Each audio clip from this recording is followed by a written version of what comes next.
The question everybody want to ask, if Nick Saban's so smart and Jalen Hurts so bad, how did he get the start as a true freshman and last so many games? I thought you'd never ask.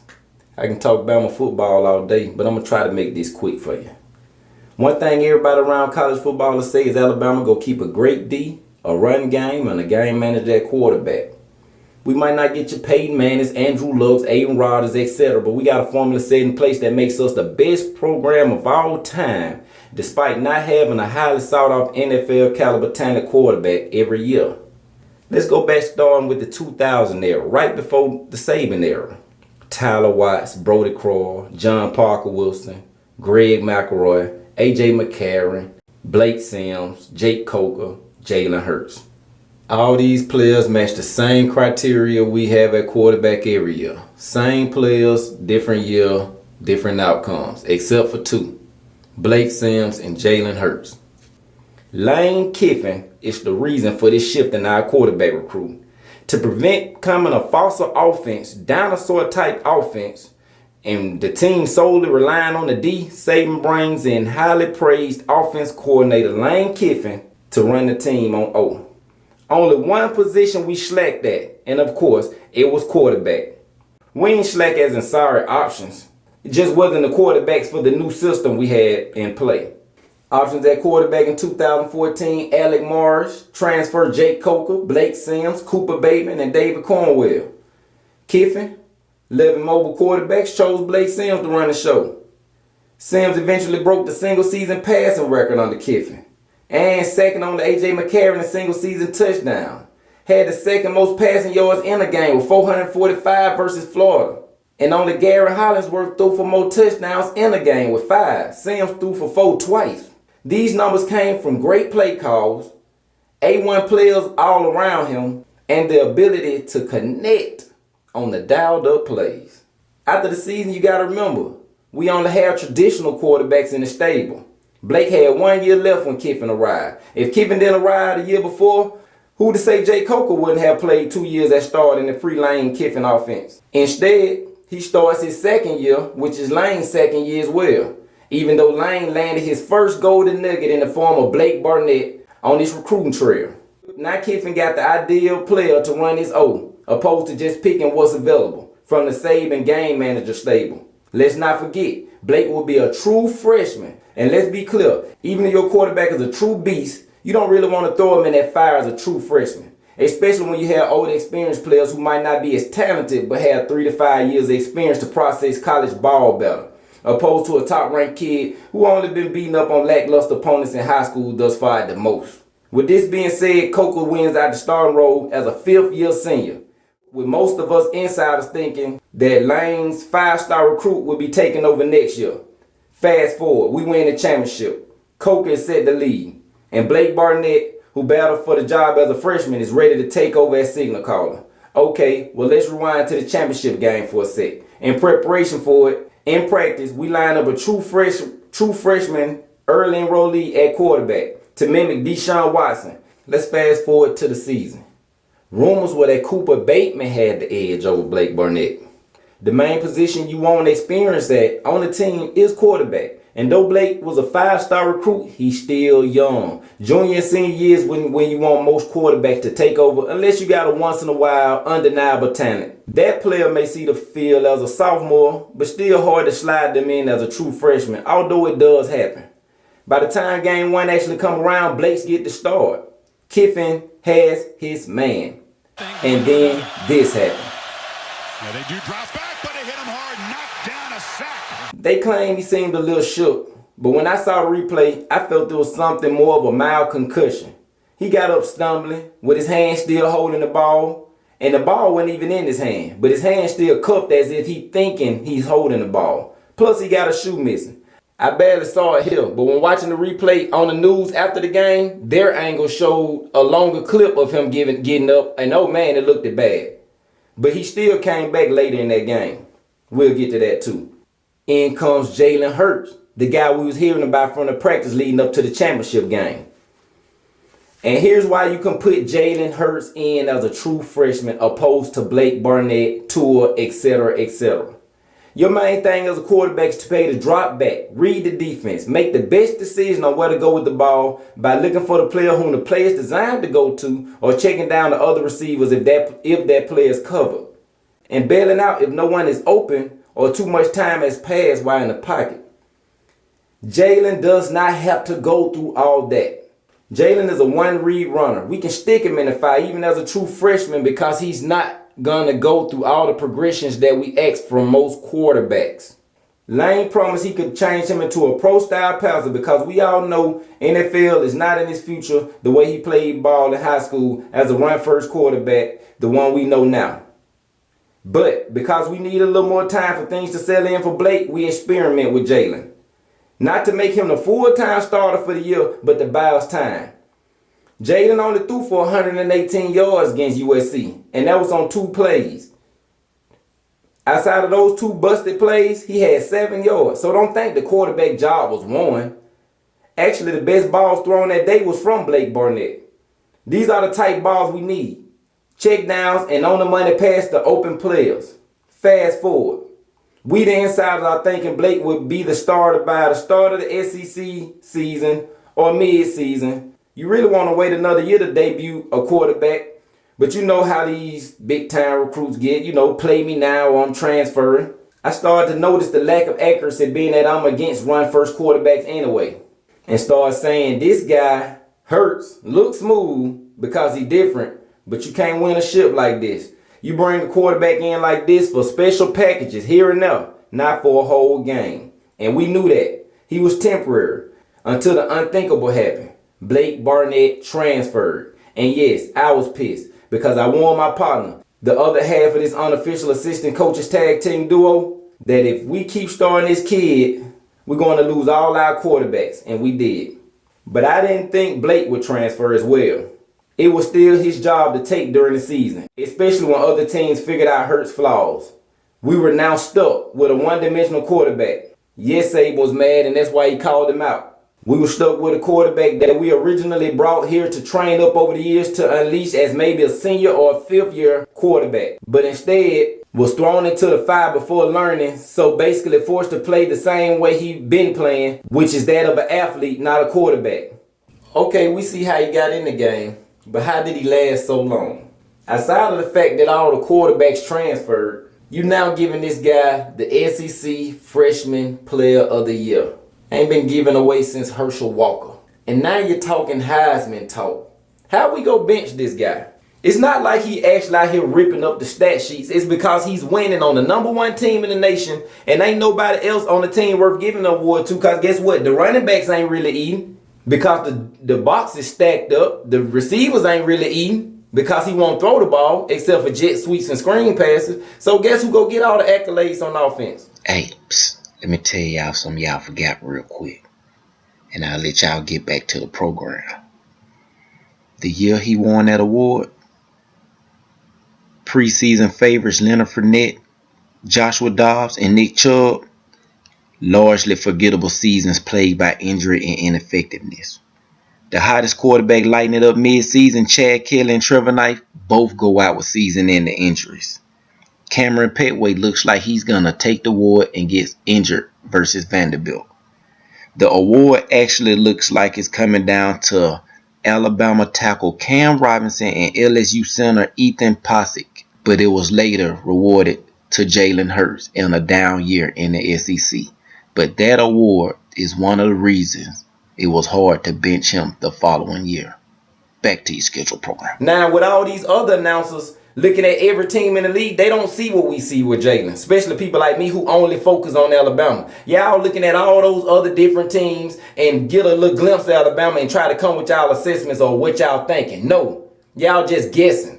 Jalen ain't did nothing to get SEC Player of the Year. It just looked good because we was winning. But it's cool. I'm not against Jalen getting that. I'm glad he got that. But it was more of a team award than an individual award. That's all I'm saying. If you want a quarterback to be a quarterback, he didn't win that with quarterback abilities. He won that just by making plays on the #1 team. Nobody really dissected and seen what was really going on with Hurts. People just look at highlights. I broke it down. I got film on it. I'm not against Hurts. We just talking about Alabama football. That's what I'm about. So how you go bench a player? Now you're talking Heisman talk. So instead of us being able to bench him, we gotta let this wave unfold. We bench him right now. Oh man, you don't even want to hit a backlash down south. Oh, they just bench him because of this. They just bench him because of that. I ain't even got to get into it. Jalen ain't did nothing in a big game to make him stay the quarterback of this team that's blowing everybody out outside of just calling hype. When we get into those big games and we need a quarterback, oh, it's bad. Oh, it's scary. Y'all don't see it because y'all just know as soon as we line up against somebody, our team go be better. But those teams have a shot because of our quarterback. You just don't see it. I understand, though. Half of you don't really know what you're watching. You just waiting on first downs and touchdowns. I understand that. But it's bigger than that. His freshman year was with arguably the best defense of all time, a championship team. And it wasn't his fault that he had to lead the best team in the nation against other big-time programs knowing that he don't possess the tools to do it. How we go bench him? And y'all calling him a hero in the Clemson game when we on in that situation because of him. That's why we couldn't bench him. Even when he lose, y'all love him and pick him up. And we hardly lose anyway because of the greatness of the team. Next season, same. We go find Tua because of Blake Barnette situation. But again, we winning. But no, we got the biggest quarterback recruit of all time at Bama on the bench. But the flashiness of Jalen got people ready to call racism and all other cards if he benched.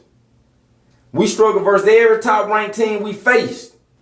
We have the play-by-play, game-by-game breakdowns in previous videos. Go check them out if you think I'm lying. In 2 years, if Jalen was the passer that we thought he was after making that USC touchdown pass, Jalen would have blew half of these Alabama passing records out the water.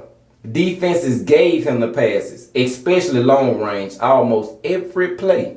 So believe me, the coach has been wanting to bench Jalen. Not bench him in so many words, but move on. He did what he's supposed to do, which was buy his time before finding our true quarterback. Because let's not forget, Jalen himself was a project quarterback. Kiffin knew he couldn't throw from the jump, but he told him he could fix that. That takes years. Instead, Jalen was dumped into the first game and ended up being stuck at quarterback with no true quarterback awareness, but surrounded by the best players in the nation every week. When Clemson brought up everybody to stop us and dared us to throw it, and we couldn't, I said, damn, they know what I know. What I been knew. After Bo went out, we went 3 and out every drive. But the last one we scored on, which was too little too late. We gave the best player to play college football since Tebow and Cam Newton 99 plays to beat us. We held Washington to 14 points through 3 quarters and a 10-point lead before Bo left the game. And all we needed was one drive to solidify this game, and we couldn't get it. But how you bench him?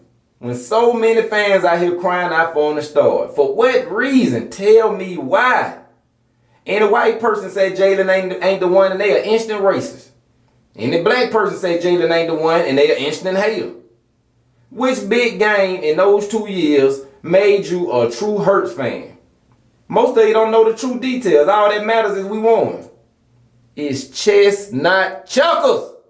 I got dummies telling me to make a film of Jalen completed passes too. I did.